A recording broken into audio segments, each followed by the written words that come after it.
Hello everyone and welcome to a new video. In today's video, I want to talk about just show you guys a little bit this like consistent comp that I've been playing with. It's one of those comps that I'm like when I have no idea what to play or like everything else is being contested, which happens fairly often.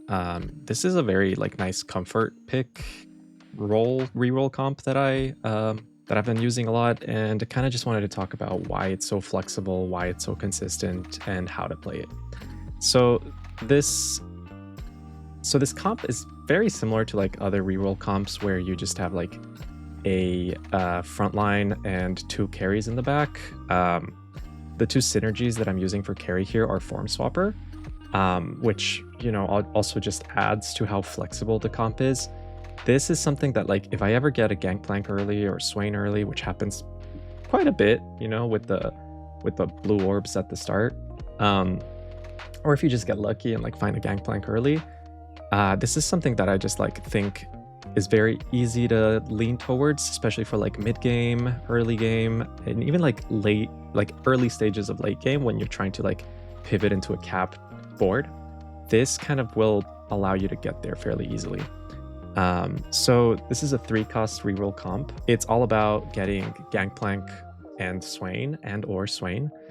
What's cool about it is that you have two different like attack differences. You have Swain being AP or tank, and Gangplank just being like an AD carry. They are so flexible. So let me get into it. But before I continue, I just want to like remind you guys to please like and subscribe this video if you like my content. I'm putting out daily videos, fairly new channel. But I'm doing my best to like keep up with the meta and keep you guys up with the meta as well, trying to create content here and there. So please, it really helps if you hit subscribe, if you like. I also really appreciate comments and feedback. I know I'm not perfect in anything. Any advice you find online, any tips you find online, take them with a grain of salt, because what works for some people doesn't always work for everyone. This is just like me telling you how I look at the game, how I play the game, what's worked for me, what hasn't, and I'm also on a journey to like improve myself and become better over time as well. So please hit a subscribe, and yeah. With that being said, I can go back to the video here. Early game, kind of like I said, you want to start playing this if you hit any early pit fighters, any early form swappers. You have a fair bit of combinations that you can use for this. Gangplank and Swain are both very strong, especially as 1-star units. When you hit them early, you can either play them as like frontline or backline. Although I'll say that like Gangplank doesn't do as well frontline unless you have like very good items for him. But he's been very consistent in the backline. He just feels like another, like a Draven, like if you get a Draven 2-star early, that's a pretty solid unit to play. If you get like an early Maddie, any like AD backline, that's essentially Gangplank. But since he's a 3-cost, he's already a capped 1-cost pretty much. Obviously you can 3-star 1-cost, but you know what I mean. He has very good synergies with like early units that you find. There's Violet, there's Draven, you have Urgot, different pit fighters that can help you kind of like push your damage, especially if you have like extra tank items to help your team sustain itself and stay ahead early game. This is a very easy start. Another version of this is like if you get Swain instead of Gangplank, I try to play a little bit more towards Conqueror, because like Draven, Swain, Darius, and Rel are very easy to get early. Obviously if you get lucky with the Swain is what I'm saying, because Draven, Darius, and Rel are all fairly easy to pick up early game. One thing that I do like about this comp is that the items you can build for Swain and Gangplank are so flexible, right? If early game I feel like I'm going to be playing this comp for whatever reason, say I pick up a Swain or a Gangplank early, I start building items that would fit either AP or AD. Those are Rageblade, Shojin's, Red Buff. These 3 items work very well with either one of them. You'll never have like all 3 of these. I'm saying like if you have extra, you don't want to slam a Jeweled Gauntlet or an Infinity Edge, since you don't know which one's going to be your main carry. But if you have a, that's up to you, of course. At the end of the day, both are still going to be good. That's the beauty of this comp. You can play either AP or AD items. The other thing that's really strong is if early game, you're just getting like more tank items, and Swain makes a really good frontliner. You can just play around like a Draven or something backline with 1 item and stick all your like random tank items on Swain, and it's very, very hard for the enemy team to kind of like push through that front line early game. And these two boards that I'm showing you are like level 5 boards, level 4 boards. So again, like stage 2, stage 3 type of thing. As you keep pushing for this, I like to go with Watchers, particularly because they synergize really well with both of those units. You have Vladimir, who gives your Swain a little bit of a buff with Sorcerer. You have, you know, like, sorry, I was showing the wrong screen. You have Vladimir that has really good synergies with Swain just because of like the Sorcerer. It also makes him a little tanky. Sometimes I've even played Swain as frontline with like, I'll get an early Watcher Crest, Watcher Emblem. Swain with Watcher Crest and Watcher Emblem is actually really strong as a frontliner. Obviously, it's not necessary. It's just like something to do if you don't know where to pivot with that kind of crest or how to play around that. Other things, Amumu is actually quite strong since his buff. I know that like after the B patch, they reverted a bit of the like buffs to Watchers, so they're not, you know, I think more and more people will stop playing them and they'll favor Sentinels again, which just kind of like allows this comp to be a little bit more available for you. The other great thing is that like, say you have a start like this, you know, with these pieces or these pieces, this very easily transitions to other popular comps like the Zeri comps, right? Sometimes you can just get lucky and get a Gangplank, right? Or a Swain. And around stage 3-2, 3-3, you know, when you're starting to roll for 6 costs, maybe you get lucky and start rolling a lot of like natural Zeris.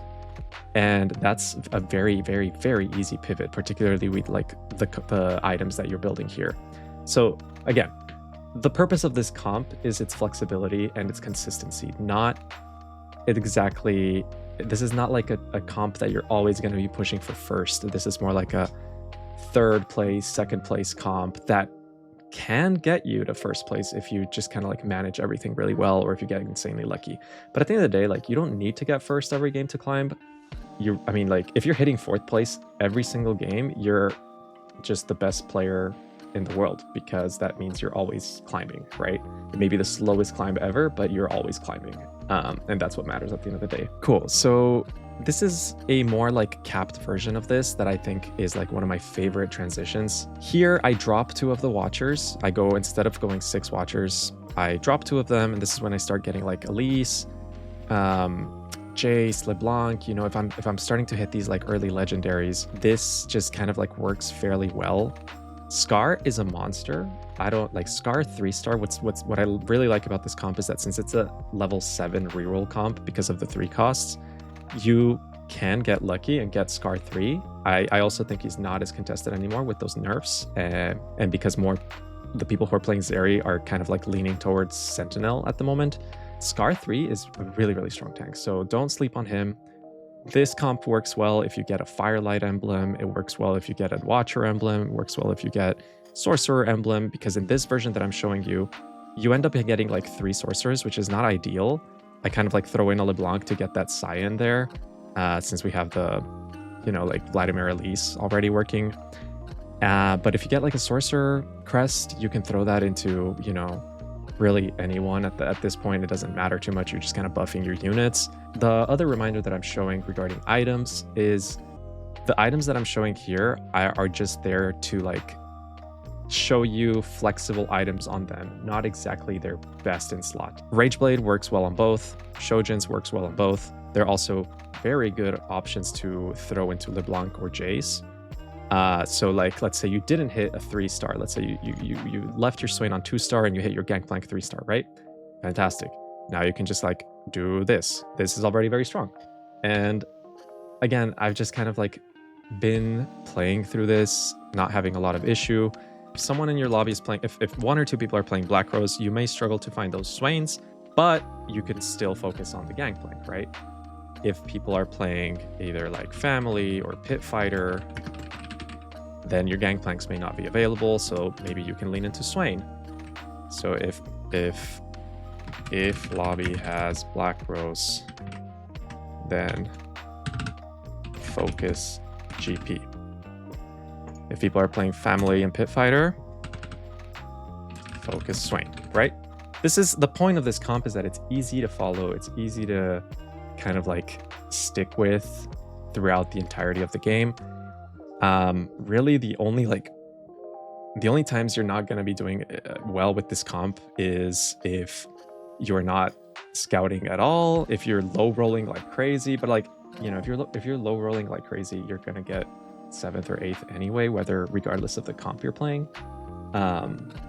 So keep that in mind, right? Even if you're not playing this comp optimally, say, you know, you reach your hyper roll stage, let's say 4-1, 3-5, and you're rolling hard on level 7 for Swain, Gangplank, and you just don't hit any of them, because that happens. It's a game of variance. This is still a strong enough comp to get you to like 5th or 6th place, because at the end of the day, you want to like mitigate as many points as possible, right? Sometimes you got to cut your losses and play for 5th. Do your best with that, right? Yeah, so even when you low roll, try to play for 5th. What that might look like is, you know, you've thrown all your gold on level 7 to get that Gangplank or get that Swain, and you don't hit the 3-star. What do you do then?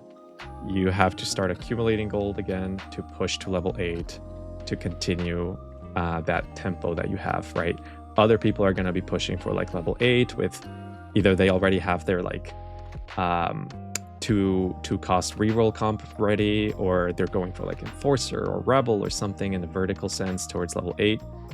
At that point, you just kind of want to say, okay, cut my losses. I'm playing for 5th. I got to push my XP, whether I get Gangplank or not. Whether I get Gangplank or Swain, doesn't matter. I have to get 5th, right?